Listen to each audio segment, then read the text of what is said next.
Good afternoon, everyone. My name is Dr. Jasin Dharia, and today's topic is on tobacco use disorder, which is a part of a substance use disorder. So, tobacco is known since 600 AD, and the European Christopher Columbus, while traveling in Caribbean, he found out about tobacco and its addictive property and introduced in India by Portuguese. And a variety of forms of tobacco are currently used in world and in India. Nicotine was isolated from tobacco leaves in 1828 AD. In India, currently 184 million tobacco user people are present, out of which 40% are using smokeless tobacco and 20% are using cigarette, or 40% people are using BD in a form of smoking.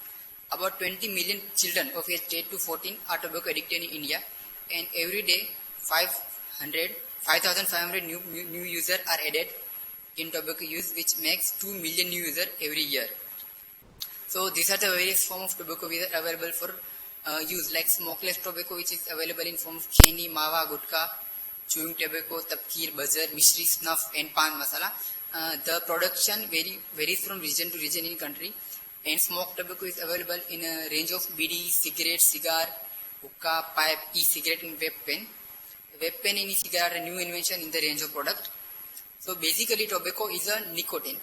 The psychoactive component which is present in tobacco is a nicotine. Nicotine affects the central nervous system by acting as an agonist on the central nicotinic cholinergic receptor, and 25% of the nicotine which is inhaled during smoking, which reach the bloodstream, and it acts in the brain within 15 seconds.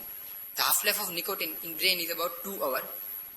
So nicotine is believed to produce a reinforcing and addictive property by activating the dopaminergic projective pathway, which is projecting from ventral tegmental area of the brain to the limbic system. And in addition to activating this dopamine reward system, nicotine causes increase in the other neurotransmitters as well, which are norepinephrine, epinephrine, and increased release of vasopressin, beta-endorphin, ACTH, and cortisol, which all combine and produce reinforcing property which is responsible for addiction.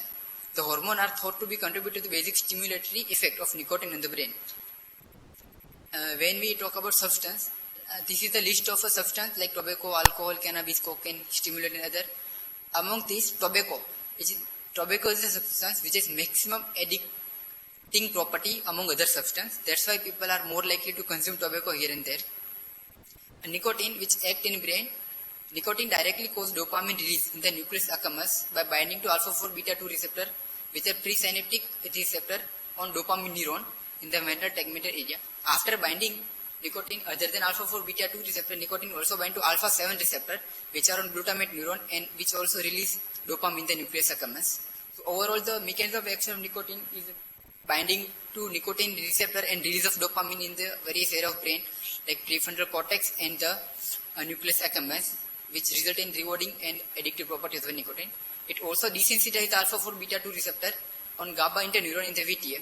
The reduction of the GABA neurotransmission disinhibit mesolimbic dopamine neuron, and thus it is a third mechanism of action which enhances dopamine release in the nucleus accumbens.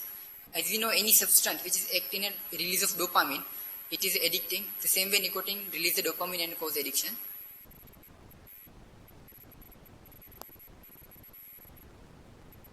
This is the image in which we can see how nicotine acts. So basically there is a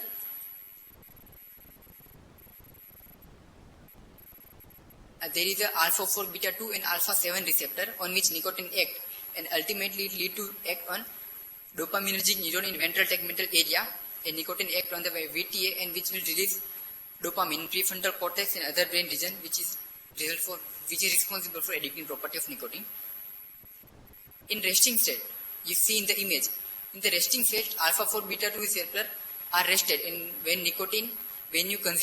when you smoke cigarette or take a tobacco by oral route, the nicotine will go into blood and open the alpha-4 beta-2 receptor. Opening of the receptor will release dopamine in the brain.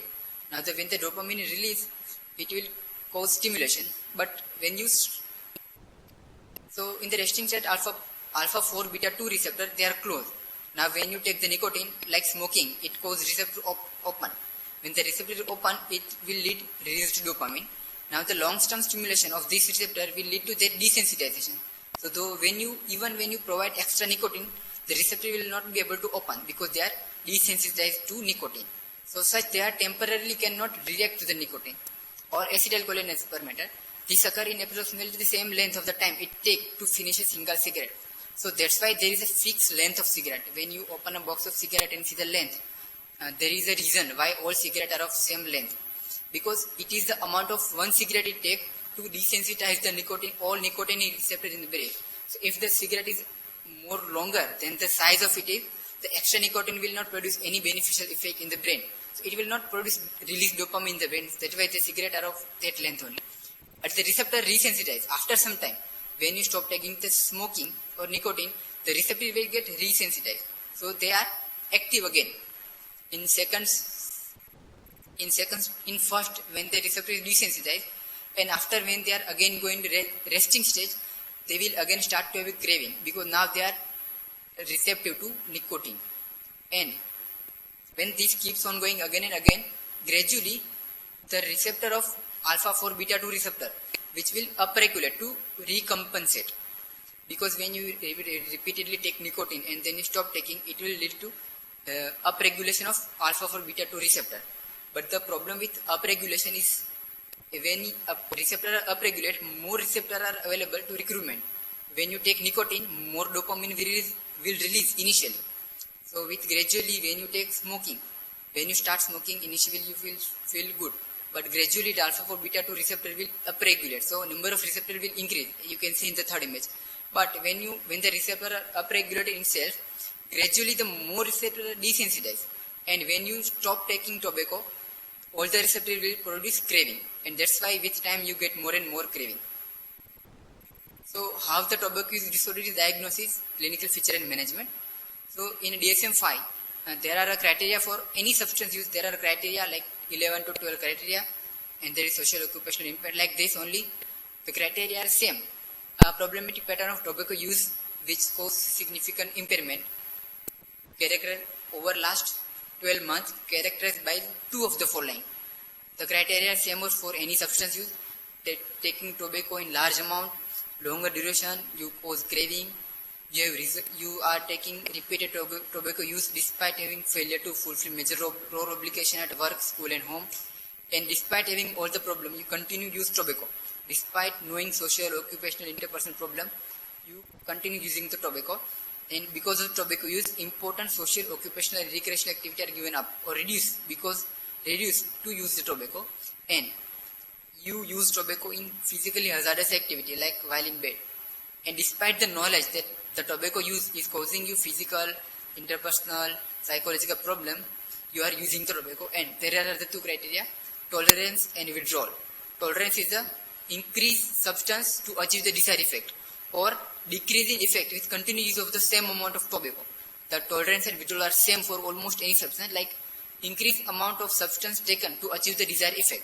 Same amount of substance does not produce the same effect with time. So you gradually increase the amount of substance. And in withdrawal, the characteristic withdrawal symptom for tobacco appear when you stop taking tobacco, or tobacco is taken to relieve or avoid withdrawal symptom. So in withdrawal, when you have taking tobacco for longer time and suddenly you stop taking tobacco, you will get characteristic withdrawal feature of tobacco use. And when you take the tobacco, the symptoms are relieved. Behaviorally, the tobacco has stimulatory effect on nicotine which improve attention, improve learning, reaction time and problem solving ability. That's why people take tobacco. And tobacco users also report that cigarette smoking lifts their mood, decrease their tension and lessen depressive feeling. So basically when you take the tobacco, it increases dopamine in the brain and improve blood flow to the various regions of brain. And that's why people will feel more alert, more attentive and improve attention and concentration, which might help in learning and they can focus on their work. This is the explanation some people gave for their tobacco use. And DSM-5, this is a new thing, tobacco withdrawal. So daily use of tobacco for at least several weeks. After when you are taking tobacco for longer duration, then when you suddenly either reduce your tobacco use or you stop taking tobacco, within 24 hours you can get following of the symptom. 4 or more like irritability, anger outburst, anxiety, difficulty in concentration, increased appetite, restlessness, depressed mood and insomnia. So after 4 years to be present to diagnosis of tobacco withdrawal. The sign and symptom cause significant distress impairment. In the management part of tobacco use disorder, there are mainly two approaches. There is a pharmacological approach and psychological approach. In pharmacological, there are three drugs. One is nicotine itself, which is a nicotine, other is a bupropion and varenicline. Bupropion is norepinephrine dopamine reuptake inhibitor, and varenicline is alpha 4 beta 2 partial agonist. And psychological therapy, which include CBT, motivation, counseling, and training by psychologist for de-addiction counseling. We will see in the end there are other models. These are the models which are produced by WHO, which include 5A, 5R, 4D. So these are the acronym. 5A stand for, these are a screening model. Like 5A, you ask, advise, assess, assist and arrange, follow up. So in ask, you ask a person whether are you using tobacco or not. If the person says no, then okay. But if he says yes, I am using tobacco, then we advise them to stop the tobacco. We assess, if the person is ready to use tobacco, then we assess them for the tobacco use pattern. And we assist them. We assist them in cessation of tobacco. How we can help them? We provide them counseling, available option, method to cessation, what they can do to reduce the tobacco use. And when they are ready for the same, we can arrange the follow-up. That when they can come on next follow-up, what we will do on next follow-up, we can provide them homework. If the patient say, yes, I have tobacco problem, but I am not ready to quit yet, then we can just assist them. That no problem, we are ready, but whenever you want to feel like quitting tobacco, we are help you. In 5R model, which is for motivation, when the patient realizes that yes, if the person says I don't have a problem, we can use the 5R model to motivate them to stop the tobacco, which are 5R: relevance, risk, reward, repetition and roadblock. Relevance means what is the relevance of the exercise they are doing. Like if you are explaining them why you should stop tobacco, then the person should understand the relevance of the whole exercise which is undergoing between the counselor and the patient, or doctor and the patient. Risk associated with using tobacco. Reward of stopping tobacco. Roadblock into stopping the tobacco. What are the problem which you feel if you think about or try to stop the tobacco? Withdrawal, craving, not able to focus, low mood, sleep disturbance, increased sleep, weight gain. Repetition. And on every follow-up, try to repeat the same thing so that we can help the person more and more. When we say 5R model reward, we can explain the patient about reward of stopping tobacco. There are health benefit, economic benefit and social benefit. So in counseling, we explain the person what are the benefit of tobacco cessation. Like if you smoke tobacco, if you stop smoking, initially you will get the following health benefit. Like within 20 minutes, your heart rate and blood pressure will drop. After 12 hours of tobacco cessation, your carbon monoxide level in the blood will drop to normal. And within 2 to 12 weeks, your cardiovascular circulation will improve, your lung will function improve. In 1 to 9 months, your coughing and shortness of breath will decrease. After 1 year, your risk of coronary heart disease is about half as a smoker. And after 5 years, your stroke is reduced to that of a non-smoker 5 to 15 years after quitting. And if you stop smoking for 15 years, your risk of coronary heart disease is same to of a non-smoker. These are some of the health benefit. But other than that, there are economic benefit. Like if you stop smoking, how much money you can save by quitting smoking, where you can use the money, what else thing you can use with the same money, what you can buy with the money, where you can spend the same money, and the health benefit. Like if you are not smoking, you don't get any health problem, and you can save money again. And the social benefit, when you stop smoking, your peer relation will improve, your social acceptance will improve, because not everyone smokes. Minority people smoke, and your confidence among your peer group will improve, your family relation will improve. And when a person decides to stop smoking, there is a model to help them quitting. This is called STAR model. S, set a quit date. T, tell your friends and family asking for their support in quitting the tobacco. A is anticipate your challenges which you are anticipating in the upcoming quitting attempt. And R is a remove tobacco product from your environment and make a smoke-free environment. So the first thing in starting a tobacco de-addiction is STAR. S for set a quit date. A person when come to hospital, he does not need to stop the tobacco on that day only. Rather than we have to counseling about risk, benefit, pros, cons, what he want to do, when he is ready to quit, and help him decide a date that yes, after this date I will stop using tobacco, either chewing or smoking. And rather than just setting a quit date, it is more important the person take a social support in form of friend, family, co-worker and colleague that ask everyone to support him in his attempt to stop a tobacco. Generally we see that when a person stop any substance, their colleague, peer who are using with him, they make a joke of him that suddenly you have been sent, or how you can stop after so many years. So ask them to support him in his attempt. And A is anticipating challenge to the upcoming quit attempt. When a person stops substance use, any substance, he is bound to have sub-problem.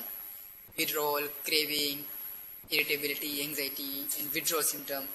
And what people will say, what his colleague will say, people will make fun of him. So he has to anticipate these challenges. Like if I get into trouble, I get anxiety, or the other excuse which he has for using a substance. So he has to be ready to anticipate the challenges and make proper arrangement. And R is a remove tobacco product from your environment. This is the advice we give people. This is the advice which is given that when you decide to stop tobacco, you should not keep tobacco with you. Like you decide, I will not use tobacco product, but if you keep it within your reach, like in home, in your pocket, then you are likely to use again and again whenever you feel like doing it. So whenever you have a barrier, so there are other problems. Other than tobacco use, there is a thing called physical addiction. Like you will crave nicotine and you will get withdrawal symptom, headache, coughing, craving for tobacco, increased appetite and weight gain, and mood change like sadness, irritability and frustration. So basically when you use tobacco increases dopamine in your brain and it can cause feeling of good. It lifts your mood. And when you stop taking tobacco, you are likely to get vain because your appetite suddenly increases. You gain more weight and you feel sad, irritable and frustrated. These are the symptoms which may prompt a person to take tobacco again. Like restlessness, decreased heart rate, difficulty in concentration, and flu-like symptom can occur. But symptom can subside within 2 to 4 weeks if you can handle the symptom for 2 to 4 weeks. So for all symptoms, there is a management like cognitive behavior therapy for the craving.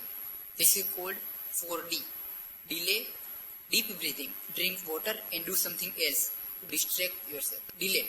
Like if you decide that I will smoke tobacco now. So rather than you set a time limit before you give in to smoking a cigarette and delay as long as you can. If you feel that you must give in to your urge, move to next step. So gradually rather than taking cigarette whenever you feel like, you should wait for some time before taking the cigarette. And after you have delayed your desired time to take, then you should push the boundary. Basically you have to push your boundary to take the substance. Next step is a deep breath. You take 10 deep breaths to relax yourself and meditate with your deep breathing to relax yourself from within until the urge passes. If the urge does not subside, then you go to next step, which is drink water. Rather than sticking cigarette in mouth, which is a behavior addiction, we can go to next step of drinking. You can drink water or any other liquid.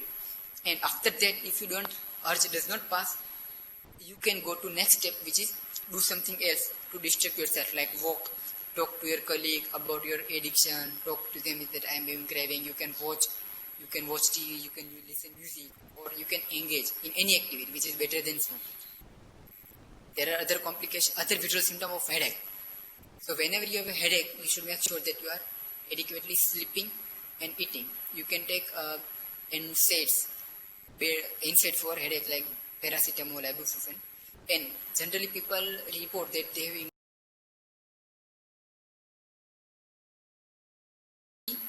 it can go away, but they can reduce their weight with help of other medication like bupropion, or they can make a healthy lifestyle and exercise.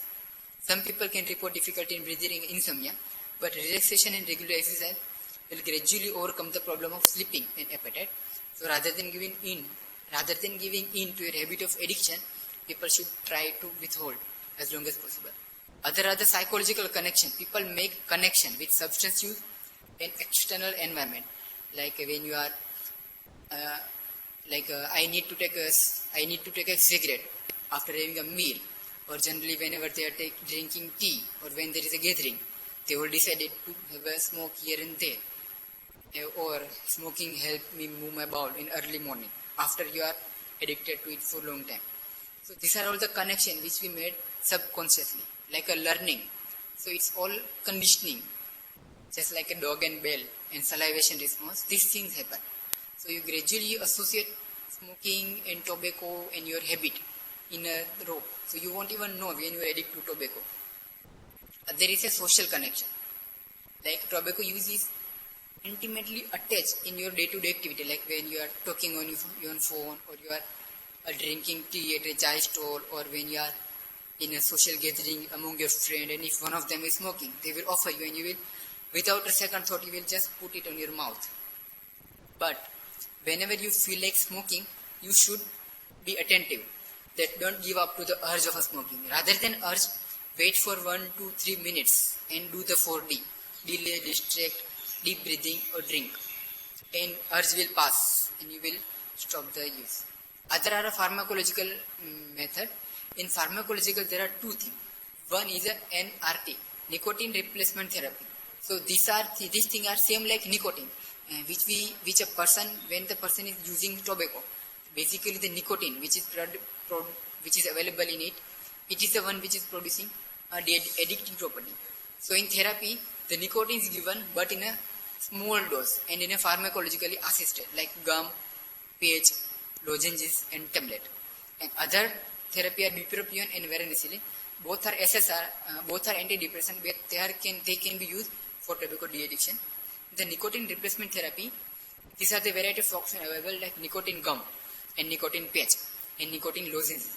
So they deliver nicotine by other route, by other than smoking or chewing route. So they does not produce a peak level of tobacco which occur when you smoke the tobacco. So they maintain the level of nicotine in brain throughout the day rather than giving a peak. It is the peak of the nicotine, it is a peak of dopamine which release in brain when you smoke tobacco and not the continuous level of dopamine. So when you stop taking tobacco, so dopamine level will reduce in brain because of nicotine is reducing. And when you take a nicotine patch, it will maintain the sustained level of nicotine in dopamine in brain. So you will not feel withdrawal. The alternative form of nicotine they develop delivery, they can help you reduce craving due to steady amount of nicotine is delivered in the brain. So you don't feel craving or withdrawal feature. And gradually you will desensitize an important number of resensitization and craving nicotine receptor. So this is the model sample guideline for chewing tobacco. So initially, generally the Nicotex gum, which is available as 2 mg gum, it is started as a 2 mg gum for 12 gum per day. So gradually the person can start 1 gum per 2 hours, and every week you have to reduce the number of gum to 1 hour. So for 6 weeks, from 12 you will reach to 6 gum, 7 gum per day. And after which gradually you will have to reduce number of gum and increase the duration. Like initially you were taking gum for 1 to 2 hours per gum. So now you have to use same gum for 2 to 4 hours, and gradually over 12 weeks, when you will reduce your 1 gum per week, at 12 weeks your use will be reduced to 1 gum per hour. And there is a method for using the gum. This is not something like chewing gum. It is different from this. So you have to put the gum in your mouth and chew it only once. Once you take a bite of it, and you will realize the nicotine is released in the mouth. So rather than swallowing the juice, you have to spit out and spit once and put the gum between your cheek. And the gum is to be put between your cheek and your teeth and let it stay there for some time. After some time, when you feel again like chewing tobacco, you just take one bite of it and put the gum again back between gum in your teeth, and repeat the same procedure for 1 to 2 hours. And when no more nicotine is released from it, you can spit it out. It is not to be swallowed. Other option is a varenicline, which is alpha 4 beta 2 nicotine receptor, but it is partial agonist. The brand name is Champix. So what varenicline do is you can see there is red alpha 4 beta 2 receptor. When nicotine bind to this receptor, it is partial agonist. So it will release dopamine in prefrontal cortex. but it will not activate all dopamine which is activated by nicotine. So like it is a half of the nicotine release. So you will not feel a withdrawal or craving, but you will not get a kick either. And the other medication which is available is a bupropion, which is norepinephrine dopamine reuptake inhibitor. The tablet is 150 mg. Sustained release preparation is available. There are other extended release preparation also available. The only thing is it is contraindicated in seizure. It can cause seizure in high dose. So bupropion is NDRI, norepinephrine dopamine reuptake inhibitor. In prefrontal cortex, there are no dopamine reuptake inhibitor, but there is NRI, norepinephrine reuptake inhibitor. So bupropion will inhibit the NRI in prefrontal cortex, which will result in increased level of dopamine in prefrontal cortex. The dopamine which is reduced after you smoke, after you stop taking tobacco, and when you take bupropion, the dopamine increase in prefrontal cortex, and which help in reduce your craving. This is the mechanism of action of bupropion. When the NDRI in dopamine neuron, NDRI will block the dopamine reuptake. So you will have adequate dopamine, but not so much enough that it will give you kick, but just enough dopamine to prevent withdrawal or craving. There are two scales. This is the last thing. There are two scales in use of tobacco, which is called Fagerstrom and modified Fagerstrom scale for use of tobacco. This is a Fagerstrom test for nicotine dependence, which is used in adults. So basically, there are 6 questions. And if the score is 7 to 10, that means you are highly dependent on tobacco. If the score is 4 to 6, then you are moderately dependent. And if score is less than 4, then you are minimally dependent. These are the questions like how soon after you wake up you smoke your first cigarette. If it is within 5 minutes, then you give 3 score. Do you find it difficult to refrain from smoking in the place where it is forbidden, like hospital, library, or mandir in church?